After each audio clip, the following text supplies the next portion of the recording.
今日はアメリカ音楽の主流であるヒップホップのスタイルを解説していくよ。 V 語はあまり新しく語ることがないから、また平常営業のジャンル解説に戻るね。ヒップホップは誰もが知っている超メジャージャンルだと思うけど、このチャンネルでテーマにしたのは初めて。ラップやトラップの話をしたことはあるけどね。理由は日本語歌詞との相性が悪いこと。日本語の歌はラップになりにくいし、メロディアスな J-POP の曲調は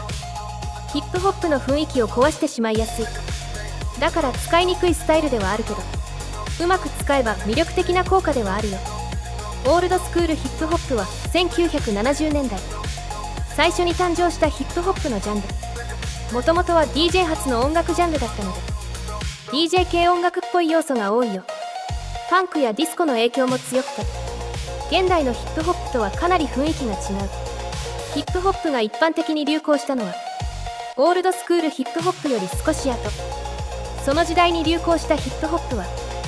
ゴールデンエイジヒップホップと呼ぶよ。スノではダークな雰囲気が強く、ジャズ由来の複雑な音を多用する傾向がある。ヒップホップが一般的に流行した後はいろいろなヒップホップが次々と誕生したけど、最もキャッチーで大衆向けの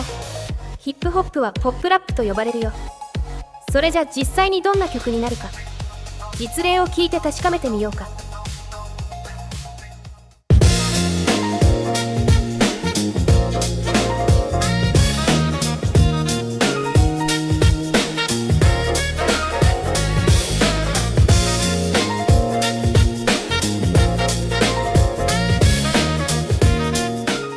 時が過ぎても夢が消えても心の中に君がいるから、この瞬間だけ永遠に見えていつまでも祈り続ける。このままで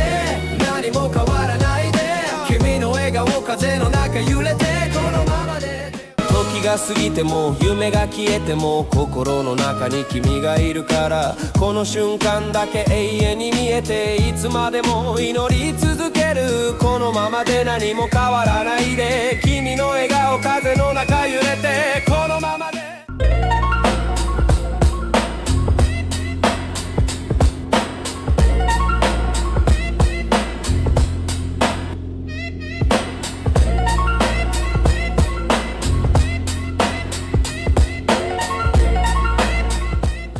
時が過ぎても夢が消えても心の中に君がいるから、この瞬間だけ永遠に見えていつまでも祈り続ける。このままで何も変わらないで、君の笑顔風の中揺れて、このままで手を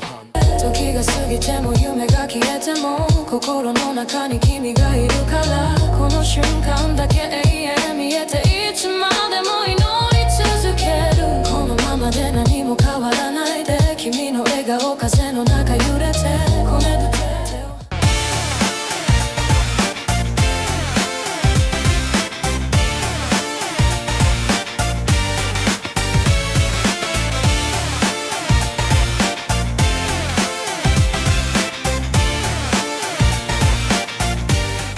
時が過ぎても夢が消えても心の中に君がいるから、この瞬間だけ永遠に見えていつまでも祈り続ける。このままで何も変わらないで、君の笑顔風の中揺れて、このままで手を離さない。時が過ぎても夢が消えても心の中に君がいるから、この瞬間だけ永遠に見えていつまでも祈り続ける。このままで何も変わらないで、君の笑顔風の中揺れて、このままで手を離さないで。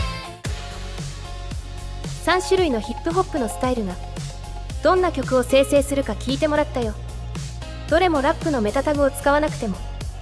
自然にラップになるくらい効果は強い。でも基本的にはメタタグを使ってラップを入れる位置を指定した方がいいよ。歌よりもラップは歌詞を多く使うから、ラップ部分の歌詞は多くした方がいい。だから歌部分とラップ部分の歌詞はメタタグで明確に分けた方がいいね。もっとも歌とラップを明確に指定すると歌とラップの中間のような声は出なくなる。動画の後半では特殊な効果のあるヒップホップのスタイルを解説していくよ。クランクは EDM 系の影響を受けたシンセ音を多用するヒップホップ。ボーカルが激しいのも特徴と言える。かなり力強いラップが作れるよ。チョップド&スクリュードはスロー再生した音を使うヒップホップ。スノにもあるアジャストスピードの機能でスローにした時のような音になるよ。マイアミベースはベースが主役になるアップテンポなヒップホップ。ベースがかなりメロディアスになって、それ以外の音は効果音程度になる。フォンクは金属的なシンセ音を多用するヒップホップのジャンル。特徴的な音だから楽器スタイルとして使ってみても面白い効果だと思うよ。それじゃ実際にどんな曲になるか、実例を聞いて確かめてみようか。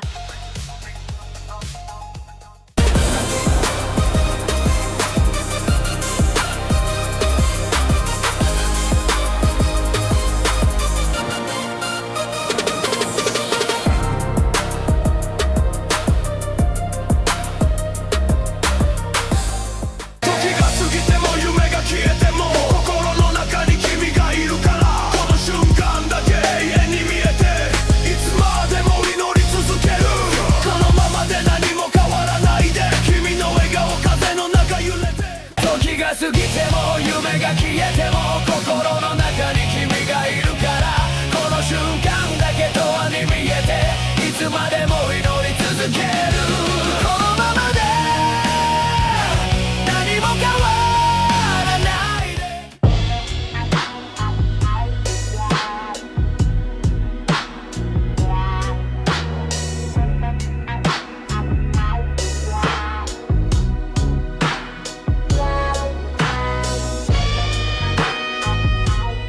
静か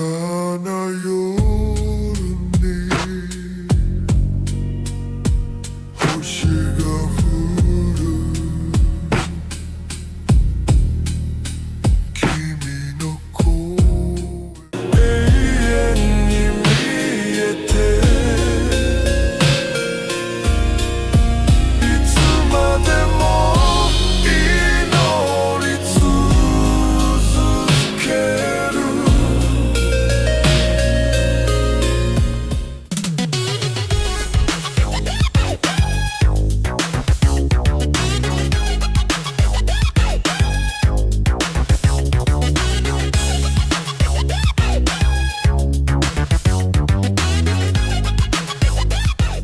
気が過ぎても夢が消えても心の中に君がいるから、この瞬間だけ永遠に見えていつまでも祈り続ける。このままで何も変わらないで、君の笑顔風の中揺れて、このままで手を離さないで。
特殊な効果のヒップホップのスタイルが